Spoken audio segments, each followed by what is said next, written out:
Welcome back मेरे संख्या संकट पीड़ितों क्लास 9। इस वीडियो में हम स्टार्ट करने वाले हैं विद चैप्टर 1 नंबर सिस्टम्स। तो सबसे पहले तो इस वीडियो में हम समझेंगे चैप्टर 1 नंबर सिस्टम्स है क्या बेसिकली, और उसका एक शॉर्ट इंट्रोडक्शन है, various types of number systems जो हम यूज़ करते हैं, and then will proceed with exercise 1.1।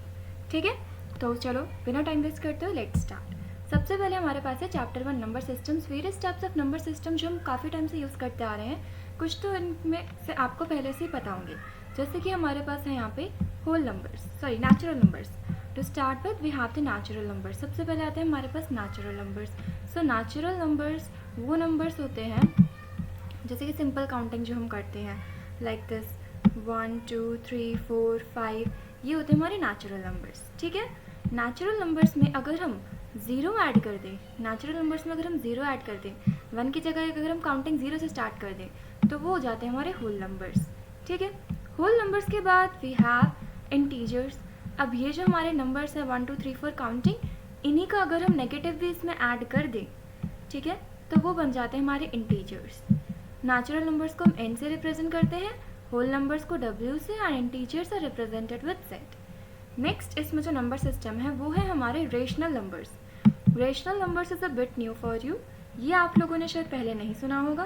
So rational numbers को हम q से डिनोट करते हैं। अब ये रेशनल नंबर्स है क्या, तो उसके लिए हम यहाँ पे हमारे यहाँ डेफिनेशन है रेशनल नंबर्स की। A number r is called a rational number. किसी भी नंबर को हम रेशनल नंबर तब कहेंगे, उसे हम रेशनल नंबर कब कहेंगे, जब उसको हम p बाई q के फॉर्म में रिप्रेजेंट कर सके। p बाई q मतलब फ्रैक्शन के फॉर्म में अगर हम किसी नंबर को रिप्रेजेंट कर पा रहे हैं, तो उस नंबर को हम एक रेशनल नंबर कहेंगे। और यहाँ पर ध्यान रखने वाली बात क्या है, ये भी डेफिनेशन में इंक्लूड होता है, very important point, you cannot miss this point. तो यहाँ पे क्या है, p and q are integers, जहाँ पे p और q, ये जो p और q दोनों ही क्या है, हमारे इंटीजर नंबर्स होने चाहिए, और q की वैल्यू जीरो के इक्वल नहीं होगी।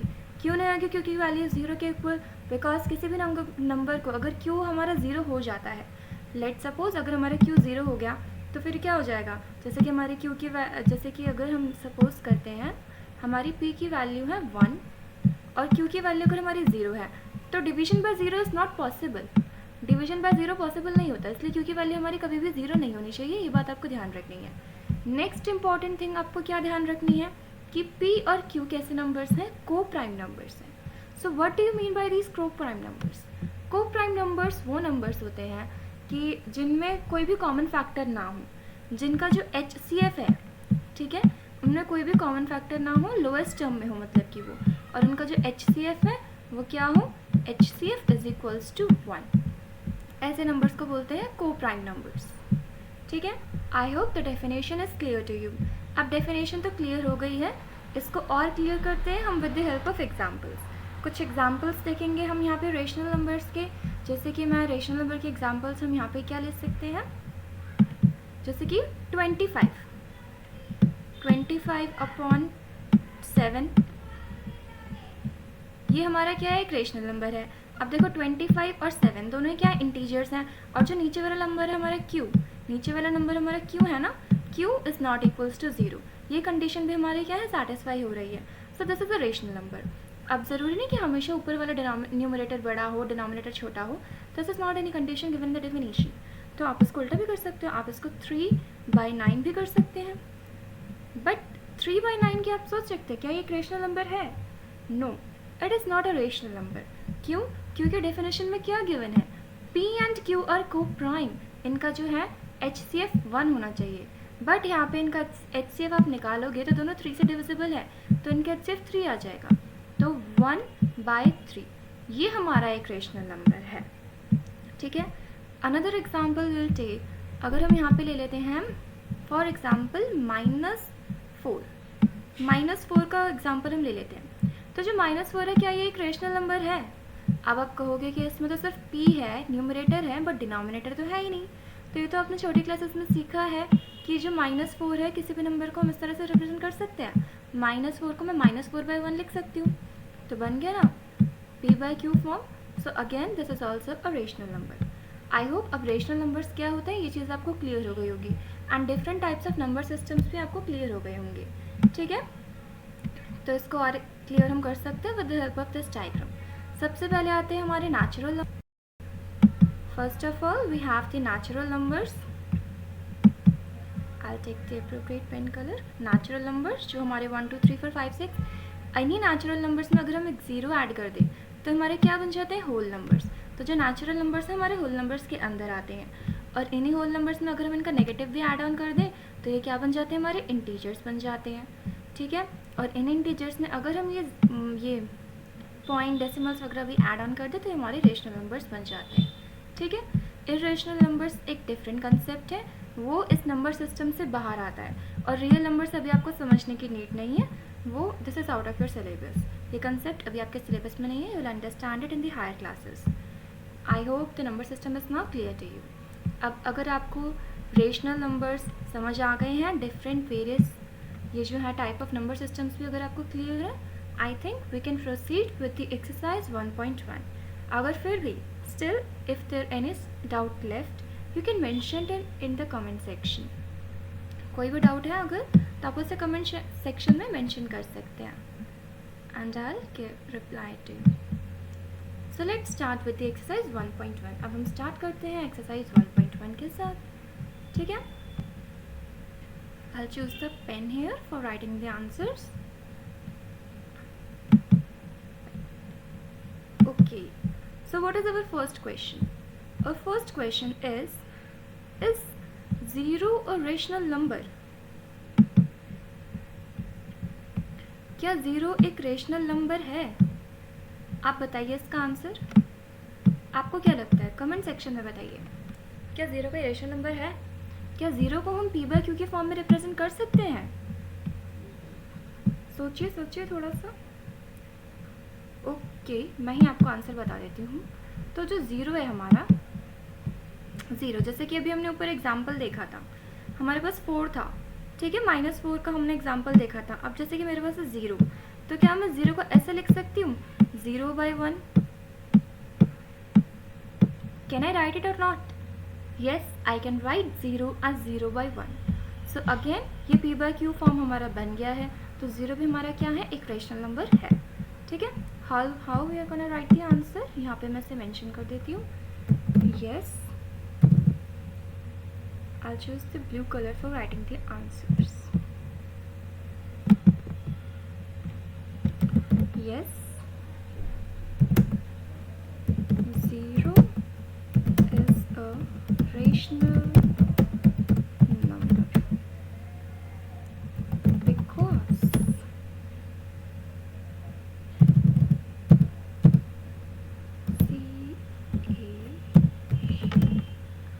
we can write 0 as 0/1. Yes, 0 एक रेशनल नंबर है. क्यों? क्योंकि हम 0 को कैसे लिख सकते हैं, 0/1 के फॉर्म में. तो ये हमारा रेशनल नंबर बन जाएगा.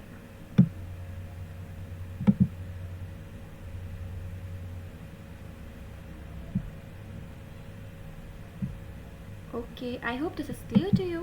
The first question, it was very simple, no? Yeah, it was very simple. Let's move on with the second question. Second question, what is the second question? Find 6 rational numbers between 3 and 4. So हमारा question है यहाँ पे कि हमें 6 rational numbers find out करने हैं between 3 and 4. 3 और 4 के बीच में 6 रेशनल नंबर्स हमें फाइंड आउट करने हैं. तो हम कैसे फाइंड आउट करेंगे 6 रेशनल नंबर? अब one thing to be noted here is that इस क्वेश्चन को सॉल्व करने के लिए कई सारे मेथड्स हो सकते हैं. हर कोई अपनी अपनी टेक्निक्स यूज़ कर सकता है. कई लोग जो है इनका एवरेज लेके भी बताते हैं आपको. I have a different approach, तो मैं अपने अप्रोच से आपको बताऊँगी क्योंकि मुझे यही वाला ईजियर लगता है. अब जैसे कि 3 and 4 है, तो how can I write 3? I can write 3 as 3/1 and I can write 4 as 4/1. Yes or no? Yes. So अब मैं क्या करूँगी यहाँ पे, I'll multiply both numerator and denominator by a multiple of 10. मैं दोनों ही न्यूमरेटर ऊपर वाले नंबर और नीचे वाले नंबर को दोनों में ही 10 के मल्टीपल से मल्टीप्लाई कर दूँगी. इसका मतलब है मैं उसको 10 से भी मल्टीप्लाई कर सकती हूँ. I can multiply it by 100 also. I can multiply it by 1000 also. That's completely your choice. But I'll take a smaller number. I'll multiply it with 10. So I will multiply both numerator and denominator by 10. So ये number क्या बन जाएगा हमारा? It becomes 30/10. 30 30 30/10 and 4/1 same here also will multiply by 10. ये चीज़ लेकिन आपको ध्यान रखनी है. One thing you have to take care is that कि अगर आप ऊपर 10 से मल्टीप्लाई कर रहे हो तो नीचे भी आपको 10 से ही मल्टीप्लाई करना है. अगर आप ऊपर 100 से मल्टीप्लाई कर रहे हो तो नीचे भी आपको 100 से ही मल्टीप्लाई करना है. आप दोनों को डिफरेंट नंबर से मल्टीप्लाई नहीं कर सकते हो. ठीक है, जिस नंबर से आपने ऊपर मल्टीप्लाई किया है उसी नंबर से आपको नीचे भी मल्टीप्लाई करना होगा. इस चीज़ का आपको यहाँ पे टेक केयर करना पड़ेगा. I make space for writing the answer. ठीक है, अब आपको यहाँ पे इतना क्लियर है आई गेस. तो अब यहाँ पे मैंने इनको मल्टीप्लाई कर लिया है. अब ये जो मेरा नंबर था ये मेरा सेम नंबर ही है. अगर हम इसको देखिए 10 कैंसिल हो जाएगा तो हमारा ओरिजिनल जो नंबर है वो 3 ही बच रहा है. इधर भी हमारा जो ओरिजिनल नंबर है वो 4 ही है. बट फॉर द सिंप्लीफिकेशन हमने इनको इस तरह से रिप्रेजेंट किया है. अब ठीक है, अब ये सिंपल नंबर्स हैं. ये 30/10 है और ये 40/10 है. सो 30 से 40 के बीच में कितने नंबर्स आते हैं? There are almost 9 to 10 numbers between 30 and 40. ठीक है, तो उन्हीं में से हम किसी भी 6 को हम यहाँ पे लिख सकते हैं and that will be our answer. ठीक है, सो नंबर्स हमारे कौन से हो जाएंगे? We can write 31/10. You can take random numbers also, but हाँ इनके बीच वाले नंबर्स ही आपको पिकअप करने हैं. 30 से 40 के बीच वाले नंबर से आपको पिकअप करने हैं. इसके बाहर कोई नंबर आप पिकअप नहीं कर सकते हैं. ठीक है, I will take it in the order. मैं इनको ऑर्डर वाइज लिख रही हूँ but it is not compulsory. You can pick random numbers also but it's always better to write in the order. It's 33/40. Oh, it's my mistake. It will be 33/10. हमारा जो denominator है यहाँ पे 10 है, 40 नहीं है. So you have to take care. जैसे मैंने मिस्टेक करी आपको इस तरह से मिस्टेक्स नहीं करनी है. Okay? I'll erase the 4 from here and I'm gonna write 10 in place of 4. 1 0 10. 1 0 10 and next we have 34/10. Next 35/10 and last but not the least it's 36/10.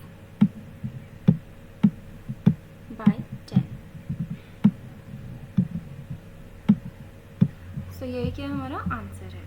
This is our final answer.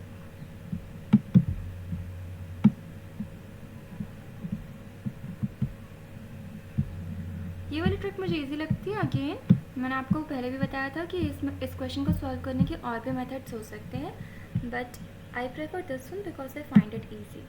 आपके teacher हो सकते हैं आपको कोई और method भी सिखा सकते हैं. इसके और भी मेथड है सॉल्व करने के. कई लोग एवरेज लेके भी सॉल्व करते हैं. Question number 3 is similar to question number 2. जो हमने ऊपर किया वही सेम करना है, बस उसमें डिनोमिनेटर गिवन नहीं था, इसमें में डिनोमिनेटर गिवन है. ठीक है, सो हम सेम स्ट्रैटेजी यहाँ पे भी यूज़ करने वाले हैं. I choose the pen for writing. I hope the blue colour is comfortable. It's visible. 3/5.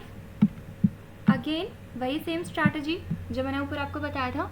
हमें यहाँ जो नंबर्स हैं यानी किसी भी एक 10 के मल्टीपल से हम न्यूमरेटर और डिनोमिनेटर दोनों को यहाँ पे मल्टीप्लाई करेंगे. ठीक है, first number is 3/5 and the second number is 4/5. सो आपकी चॉइस है, आप इसको 10 से मल्टीप्लाई करो, 100 से करो, 1000 से करो, बट 10 के मल्टीपल से ही करो because it will be easy. Otherwise आप किसी भी नंबर से कर सकते हो अदर देन 1. ठीक है, तो मैं यहाँ पे ऊपर मैंने 10 से किया था, यहाँ पे मैं इनको 100 से मल्टीप्लाई कर देती हूँ अपॉन 100. तो ये जो आंसर हमारा क्या बन जाएगा? It will be 300/500.